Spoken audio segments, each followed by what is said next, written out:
নমস্কার বন্ধুরা, আজ বানাবো ডিম পালং। ডিমগুলো সেদ্ধ করে ছাড়িয়ে নিয়েছি।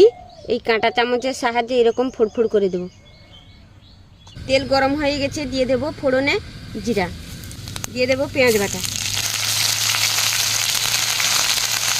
পেঁয়াজ ভাজা হয়ে গেছে, দিয়ে দেব রসুন বাটা, আদা বাটা।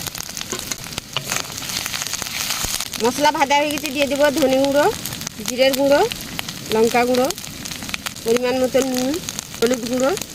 এই পালং শাকের বাটাটা দিয়ে দেবো, আর একটু জল দিয়ে দেবো। ফুটে এসছে, ডিমগুলো দিয়ে দেবো।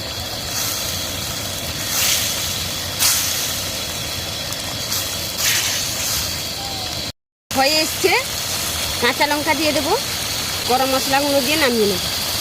দেখুন বন্ধুরা কেমন হয়েছে।